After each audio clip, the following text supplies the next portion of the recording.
साथियों, आप सभी का विजय एग्जाम के प्लेटफॉर्म पर स्वागत है। जैसा कि आप सभी को पता है कि समीक्षा अधिकारी के परीक्षा में 2 प्रश्न पत्र आते हैं। पहला प्रश्न पत्र जो होता है वो सामान्य अध्ययन का होता है, जबकि दूसरा जो होता है वो सामान्य हिंदी का होता है। मतलब उसमें व्याकरण से संबंधित प्रश्न पूछे जाते हैं। और सामान्य हिंदी का जो प्रश्न होता है वो 60 नंबर का होता है और उसमें 60 क्वेश्चन आते हैं, प्रत्येक क्वेश्चन 1 नंबर का। और ये जो 60 क्वेश्चन आते हैं वो 6 अलग-अलग व्याकरण के टॉपिक से आते हैं। अर्थात प्रत्येक टॉपिक से 10 क्वेश्चन बनते हैं और प्रत्येक टॉपिक 10 नंबर का होता है। तो यदि इन 6 टॉपिक को हम अच्छे से पढ़ लेते हैं, चूँकि इसमें आपका सिलेबस बहुत ज़्यादा है नहीं, तो 6 टॉपिक हैं, 6 को यदि पढ़ लेते हैं तो आप 60 में से मैक्सिमम नंबर गेन कर सकते हैं। अब ये 6 टॉपिक कौन से हैं? इसमें है एक विलोम, दूसरा है वाक्य एवं मूर्धनी, तीसरा है अनेक शब्दों के एक शब्द, चौथा है तत्सम एवं तद्भव शब्द, पाँचवा विशेष और विशेषण है, छठा है पर्यायवाची शब्द। हम लोग ने पहले ही विलोम शब्द पे पूरा डिटेल में चर्चा कर चुके हैं। अब इस वीडियो में हम लोग तत्सम और तद्भव शब्द को देखेंगे। तद्भव और तत्सम किसको कहते हैं यह देखेंगे और इसको कैसे पहचान सकते हैं इस चीज़ की चर्चा करेंगे। और पिछली परीक्षाओं में जो प्रश्न पूछे गए हैं उनकी भी हम लोग यहाँ पर चर्चा करेंगे। तो चर्चा को प्रारंभ करते हैं। सबसे पहले हम लोग तत्सम और तद्भव को जानने से पहले यह जान लेते हैं कि शब्द किसे कहते हैं। तो शब्द की यदि बात करें तो ध्वनियों के जो ध्वनि होते हैं, ध्वनियों के मेल से बने सार्थक वर्ण समुदाय को शब्द कहते हैं। और जो शब्द होते हैं वो अकेले या कभी कभी दूसरे शब्दों के साथ मिलकर अपना अर्थ प्रकट करते हैं। सामान्यतः जो शब्द होते हैं ये 2 प्रकार के होते हैं। कौन कौन से? एक सार्थक शब्द होते हैं, दूसरे निरर्थक शब्द होते हैं। सार्थक शब्द का मतलब जिनका कोई अर्थ निकलता हो, और निरर्थक का मतलब जिनका कोई अर्थ ना निकले। मतलब वर्ण समुदाय को मिला करके आप कई सारे शब्द बना सकते हैं, परंतु कोई ज़रूरी नहीं है कि जो भी शब्द आपने बनाया है वर्णों को जोड़ करके उसका कोई अर्थ ही निकलता हो। जैसे उदाहरण से समझें तो पानी, पानी क्या है? एक सार्थक शब्द है। क्यों? क्योंकि यदि आप किसी से भी पानी कहेंगे तो आप पानी का अर्थ समझ लेगा कि आप किस चीज़ को पानी कह रहे हैं। परंतु यदि आप किसी के सामने नीपा कहते हैं तो कोई भी नीपा का मतलब नहीं समझ पाएगा। तो नीपा क्या है? निरर्थक है। और जबकि पानी जो है वो सार्थक शब्द है। आगे कुछ देखें तो जो भाषा होती है, भाषा में एक क्वालिटी होती है परिवर्तनशीलता की। मतलब यह उसकी स्वाभाविक क्रिया है कि जैसे जैसे टाइम बीतेगा उसमें परिवर्तन होता रहेगा। तो समय के साथ संसार की सभी भाषाओं के रूप बदलते हैं और हिंदी में भी यह परिवर्तन होता है। हिंदी इसका अपवाद नहीं है। तथा संस्कृत के अनेक शब्द जो हैं वो पाली, प्राकृत और अपभ्रंश से होते हुए हिंदी में आए हैं। इनमें से कुछ शब्द तो ज्यों के त्यों अपने मूल रूप में हैं, जैसा कि संस्कृत में थे। तो ये जो मूल रूप में है इन्हीं को तत्सम कहते हैं। और कुछ क्या है वो देश काल के प्रभाव से के कारण विकृत हो गए, और जो विकृत हो गए वही तद्भव कहलाते हैं। यदि उत्पत्ति की दृष्टि से देखें तो शब्दों को हम लोग के 4 भेद कर सकते हैं। कौन कौन से? पहला तत्सम है, दूसरा तद्भव, तीसरा देशज और चौथा विदेशी शब्द। चूंकि हमारे सिलेबस में तत्सम और तद्भव ही है, यही 2 हैं, बाकी ये देशज और विदेशी शब्द नहीं है। तो हम लोग यहाँ पर तत्सम और तद्भव की ही चर्चा करेंगे। तो सबसे पहले हम लोग चर्चा करते हैं तत्सम के बारे में। तो तत्सम शब्द जो है यदि इसका संधि विच्छेद करें तो क्या हो जाता है? तत् धन सम। इसमें से तत् का मतलब होता है उसके और सम का मतलब होता है समान या उसके समान, या कह सकते हैं ज्यों का त्यों। अर्थात जो संस्कृत से यथारूप में प्रचलित है, मतलब जैसा संस्कृत में था वैसा ही हमने यहाँ पर उसको ले लिया है। या कहें तो हिंदी में जो शब्द संस्कृत से ज्यों के त्यों ग्रहण कर लिए गए हैं तथा जिनमें कोई ध्वनि परिवर्तन नहीं हुआ है वे क्या कहलाते हैं? वे तत्सम शब्द कहलाते हैं। मतलब जैसा ध्वनि वहाँ पे उच्चारित किया जाता है वैसा ही ध्वनि यहाँ पे भी उच्चारित किया जा रहा है। उदाहरण के तौर पर यदि देखें तो अग्नि, वायु, मातृप्रीत, पुष्प, प्रकाश, सूर्य, वचन, मयूर, प्रिय इत्यादि ये सब क्या हैं? ये आपके तत्सम शब्द हैं। अब बात करते हैं तद्भव की। तो तद्भव शब्द का यदि हम संधि विच्छेद करें तो क्या हो जाएगा? तद धन भाव। तद का मतलब होता है उससे और भाव का मतलब होता है उत्पन्न, अर्थात उससे उत्पन्न। तो यहाँ मतलब क्या है? तो यहाँ मतलब है संस्कृत भाषा से उत्पन्न या परिमार्जित या अपभ्रंश रूप से हिंदी में आए हुए शब्द जो होते हैं वो क्या कहलाते हैं? तद्भव शब्द कहलाते हैं। या दूसरी तरह से कहें तो ऐसे शब्द जो संस्कृत और प्राकृत भाषा से विकृत होकर के हिंदी में आए हैं क्या कहलाते हैं? तद्भव कहलाते हैं। या इसको दूसरी तरह से भी और कहा जा सकता है, यह कहा जा सकता है कि संस्कृत भाषा के वह शब्द जिनका हिंदी भाषा में प्रयोग करने पर रूप बदल जाता है उन्हें क्या कहते हैं? तद्भव शब्द कहते हैं। उदाहरण के तौर पर हरिद्रा जो है यह संस्कृत में प्रयोग किया जाता है, जब हिंदी में इसको प्रयोग करते हैं तो क्या कहते हैं हम लोग? हल्दी कहते हैं। तो ये हल्दी क्या हो गया? यह तद्भव हो गया। इसी प्रकार से शलाका का तद्भव क्या हो जाएगा? सलाई हो जाएगा। और महिष का भैंस हो जाएगा। उष्ट्र, यहाँ पे ट्रा है उष्ट्र, तो इसका उष्ट्र का तद्भव क्या हो जाता है? ऊँट हो जाता है। अग्नि का आग हो जाता है, मया का मय हो जाता है, पुष्प का फूल हो जाता है। तो ये तद्भव और तत्सम की डिफिनीशन थी। अब कुछ थोड़ी सी पहचान देख लें कि हम पहचानेंगे कैसे, या हर जगह नहीं काम करेगा पर कुछ जगह इससे आप अंदाज़ा लगा सकते हैं। जैसे कि पहला है इसमें कि हिंदी के उपसर्गों से बने शब्द क्या होते हैं, तद्भव होते हैं, परंतु वो हिंदी के उपसर्ग होने चाहिए, संस्कृत के उपसर्ग नहीं। जैसे कि बे क्या है, बे आपका हिंदी का उपसर्ग है। यदि इसको आप लगाते हैं जैसे कि बेसहारा, बेरोजगार, बेहया, तो ये जो शब्द बनते हैं क्या है, तद्भव शब्द हैं। इसी प्रकार से जो अंक होते हैं जैसे 1 2 3 4, ये जो अंक होते हैं, तो अंकों को यदि शब्दों में लिखेंगे तो वो क्या हो जाएंगे, तो यदि शब्दों में लिखेंगे तो वो तद्भव हो जाएंगे। परंतु यहाँ पर एक अपवाद है। अपवाद क्या है, एक को छोड़कर, जो एक होता है, एक को ये एक लिखते हैं तो एक क्या है, यह तत्सम है। एक को छोड़कर बाकी जितने भी अंक हैं उनको जब आप हिंदी में लिखते हैं, जैसे आप 2 को क्या लिखेंगे, 2 लिख दिए, 3 को 3 लिख दिए, 4 को 4 लिख दिए, तो ये जो लिख दिए हैं शब्दों में, ये क्या है, ये तद्भव हो जाते हैं।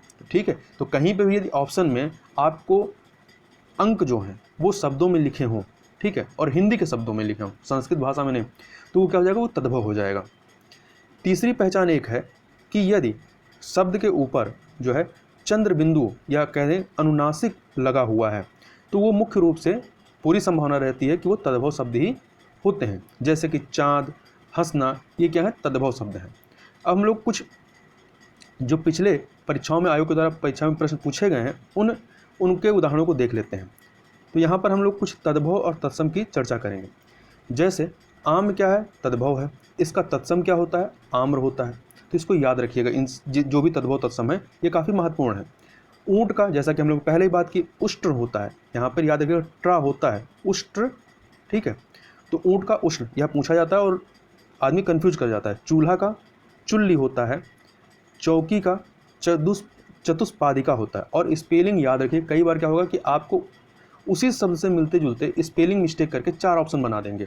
तो आप यदि आपके ने को वर्तनी उसकी याद सही से याद नहीं है या ध्यान में नहीं है, तो क्या करेंगे, उसको आप गलत करके चले आएंगे, पूरी संभावना कि गलत हो जाएगा।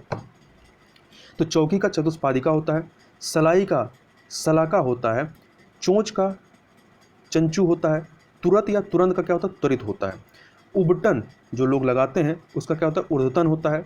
खपरा या खप्पर, जो खपड़ैले के जो मकान होते हैं, तो जो खपरा होता है, या उसको हम लोग तद्भव भाषा में क्या कहते हैं, खपरा कहते हैं या खप्पर कहते हैं, उसका तत्सम क्या होता है, खरपर होता है। इसी प्रकार तीता का तिक्त होता है, गोबर का गोमल और गोमय दोनों ही होता है। यदि ऑप्शन में गोमल दिया है तो भी सही है, गोमय दिया है तो भी सही है। घोड़ा का क्या होगा, घोड़ा का आपका घोटक हो जाता है। शौ का क्या होता है, सत हो जाता है। शौत का क्या होता है, सपत्नी होता है। हल्दी या हरदी जो होता है, गांव में हरदी बोलते हैं ना, तो हल्दी या हरदी का क्या होता है, हरिद्रा होता है, तत्सम इसका। पलंग का क्या होगा, पर्यक होगा। तो यह पलंग का याद रखिएगा क्योंकि यह कंफ्यूज कर देता है। तो पलंग का पर्यक होता है, यह पूछा भी गया है। सुई का सूची होता है। खीर, जो आप खीर खाते हैं उसका क्या होता है, क्षीर होता है, तत्सम शुद्ध तत्सम होता है। कुछ अन्य को देखें तो आग का तत्सम क्या होगा, अग्नि होगा। मय का मया होगा। बच्चा या बाछा का क्या होगा, वत्स हो जाएगा। 14 का क्या होगा, चतुर्दश होगा। 14 या हिंदी में लिखा हुआ है तो यह तद्भव है, ठीक है, अंक है, और इसको संस्कृत में चतुर्दश लिखते हैं तो यह तत्सम हो गया। फूल का पुष्प हो गया। चौथा का चतुर्थ हो गया। पिय या पिया का प्रिय होता है। किया का क्या होगा, कृतः होगा। मे का मध्य होगा, तो ये किया और मे को याद रखिएगा। मोर का आपका मयूर होगा। बैन, तो बैन इंपॉर्टेंट है, याद रखिएगा। बैन का तत्सम क्या हो जाएगा, वचन होगा। 9 का 9 हो जाएगा। 4 का चत्वरी होगा, तो यह 4 का भी याद रखिएगा क्या होता है, चत्वरी होगा। तथा अढ़ाई या ढाई, अढ़ाई या ढाई मतलब 2.5, तो इसको याद रखिए क्या कहेंगे, अर्ध तृतीय। इसका तत्सम क्या होगा, अर्ध तृतीय। अगर ऑप्शन में अर्ध द्वितीय दे दिया हो तो वो मत सही करके आइएगा, क्योंकि अढ़ाई आप कंफ्यूज हो सकते हैं कि 2 है इसमें, तो अर्ध द्वितीय हो जाएगा, तो नहीं, अर्ध तृतीय होगा। शाम का शाय होगा। द्वार का द्वार होगा। गृहस्थी का क्या होगा, तत्सम गृहस्थी होता है। पाँव अर्थात जो पैर होता है उसका तत्सम क्या होता है, पाद होता है। अकेला का एकल होता है। अक्ल का अक्ल होता है। तो ये चारों एक ही ऑप्शन में, एक ही क्वेश्चन में दे सकते हैं 4 ऑप्शन के तौर पर, तो यहाँ पे इसको कंफ्यूज मत करिएगा। अकेला का एकल होता है, अकल का अक्ल होता है। कुछ अन्य को देखें तो यहाँ पर आपका कपड़ा का क्या होता है, करपट होता है। कपाट का किवाड़ होता है, केवट का कैवर्त होता है। जैसे कि आपसे यह परीक्षा में पूछ लेगा, परीक्षा में यह प्रश्न भी बना था कि करपट जो शब्द है इसका तद्भव क्या है। तो ऑप्शन में आपका था कपड़ा, कपाट, किवाड़, केवट। ठीक है, तो ये 4 ऑप्शन थे। तो इसमें करपट किसको, इसका तद्भव क्या होता है, कपड़ा होता है। तो याद रखिएगा करपट का तद्भव कपड़ा होता है। और बाकी जो है कपाट का तद्भव है, और यह किवाड़ का तद्भव है। तो कपाट का तत्सम क्या होगा, किवाड़ हो जाएगा। इसी प्रकार केवट का तत्सम क्या होगा, कैवर्त होगा। केवट मतलब जो नाव चलाने वाला होता है, तो केवट का कैवर्त होगा। इस चीज़ को याद रखिए। गीध, यह भी कई बार पूछा है, तो गीध का गिद्ध हो जाएगा। स्पेलिंग याद रखिएगा। मक्खी का मच्छिका होता है। हुलास का तत्सम क्या होता है, उल्लास होता है। नारियल का नारिकेल होगा। तो यह स्पेलिंग याद रखिएगा। नारिकेल की वर्तनी क्या है, शुद्ध, इसको याद रखिएगा। इस पर जो परीक्षा में प्रश्न पूछा गया था वो काफ़ी कन्फ्यूजिंग था। क्यों? क्योंकि परीक्षा में प्रश्न पूछा था कि नारियल शब्द का तत्सम रूप है, बताइए। तो 4 ऑप्शन जो थे, चारों ही नारिकेल को क्या है, उसकी वर्तनी बिगाड़ दी गई थी। पहला नारिकेल था, नारिकेली, नारिकेल, नारिकेला। तो यहाँ परीक्षा में आप क्या होंगे, चारों को देख के कन्फ्यूज हो जाएंगे। चारों लगेगा कि यह सही है। यदि आपको वर्तनी शुद्ध पता है तब तो आप सही कर लेंगे। तो यहाँ पर जो है नारिकेल जो है, जैसा कि हमने ऊपर देखा कि यह क्या है, शुद्ध है। ठीक है, तो इसका नारियल का तत्सम क्या हो जाएगा, नारिकेल हो जाएगा। परंतु जो आयोग ने जो उत्तर दिया था वो ए और सी दोनों, मतलब नारिकेल और नारिकेल दोनों को सही माना था। ठीक है, तो याद रखिएगा आयोग ने क्या माना और इसका शुद्ध क्या है। तो शुद्ध आपका नारिकेल है और आयोग ने इन दोनों को सही माना था, ए और सी को। इसी प्रकार से सिंह, तो सिंह भी कन्फ्यूजिंग होता है। तो ये श्रिग होता है, रा नहीं होगा। ठीक है, ये यहाँ पे ये यदि लगा है तो ये ऑप्शन आपका गलत हो जाएगा। जिसमें रा नहीं लगा हुआ है यही वाला ऑप्शन आपका सही होगा। तो ये इसमें आप वर्तनी याद रखिएगा। सिंह का, कोयल का तत्सम क्या हो जाएगा, कोकिल हो जाएगा। अचरज का क्या हो जाएगा, आश्चर्य हो जाएगा। उजाला का क्या हो जाएगा, उज्ज्वल हो जाएगा। कांटा का कंटक हो जाएगा। और अटारी का तत्सम क्या हो जाएगा, अट्टालिका हो जाएगा। इसी प्रकार से यहाँ पे एक थोड़ा सा प्रश्न देखें, तो प्रश्न है आपका कि निम्न में से कौन सा शब्द तद्भव है। ठीक है, तद्भव बताना है। तो ऑप्शन है ए जल, दूसरा है बी नग्न, तीसरा सी तीन, और डी जो है वो भ्रमर है। तो इसमें एक चीज़ हमें ढूंढनी है, ये देखिए 3। तो जैसा कि हम लोग पहले ही बात किया है कि यदि अंक है उसको सब हिंदी के शब्दों में लिखते हैं तो वो क्या हो जाता है, तद्भव होता है। तो हमने 3 को 3 लिखा हुआ है, तो ये क्या है, तद्भव हो गया। तो ये चीज़ यदि आपको याद हो तो आप तुरंत इसको सही कर लेंगे। इसी तरीके से 3 को यदि आप तत्सम की बात करें क्या होगा, तो तृण होगा, नंगा का नग्न होगा, भौरा का भ्रमर होगा। कुछ अन्य को देखें यहाँ पर, तो आपका कपूर का क्या होता है, कर्पूर होता है। तो याद रखिएगा क्योंकि यह कन्फ्यूजिंग होता है। ऑप्शन जो देगा आपका कपूर, कर्पूर, कपड़ा, करपट, ये 4 ऑप्शन दे सकता है। तो कपूर का कर्पूर होगा, और कपड़ा का जैसा कि हम लोग पहले ही बात किया है, कपड़ा क्या होता है, करपट होता है। खप्पर का खरपर होता है। और केकड़ा का क्या होता है, करकट होता है। केकड़ा का करकट होता है। तो आप जो है ये दोनों देखिए काफ़ी कन्फ्यूजिंग, करपट और करकट दोनों काफ़ी मिलते जुलते हैं ना। परंतु करपट जो है वह कपड़ा का तत्सम है, जबकि जो करकट है वह केकड़ा का तत्सम है। इस चीज़ को याद रखिएगा। यहाँ पर एक प्रश्न देख लें, तो प्रश्न है कि निम्न में से कौन तत्सम शब्दों की जोड़ी नहीं है, मतलब कौन सी जोड़ी तत्सम शब्दों की नहीं है। तो यहाँ पे 4 ऑप्शन है। पहली जोड़ी है कर्म विद्या, दूसरा दधिभात, तीसरा है मत्स्य मृग, और चौथा है डी ज्ञान क्षेत्र। तो यदि पहला देखें तो इसमें कर्म और विद्या दोनों ही क्या है, तत्सम है। सी देखें, मत्स्य और मृग दोनों ही तत्सम है। इसी प्रकार से ज्ञान और क्षेत्र दोनों ही तत्सम है। परंतु जब ये बी में आते हैं तो बी में दधि भात, तो दधि तो आपका तत्सम है, परंतु भात जो है यह तत्सम नहीं है। भात का आपका जो तत्सम होता है वो क्या होता है, भक्त होता है। ठीक है, तो इस चीज़ को याद रखिएगा। भात तद्भव है, इसका तत्सम भक्त होता है। कुछ अन्य को देखें तो चूरन का क्या होगा, चूर्ण होगा, चमड़ा का चर्म होगा, आँख का चक्षु होगा।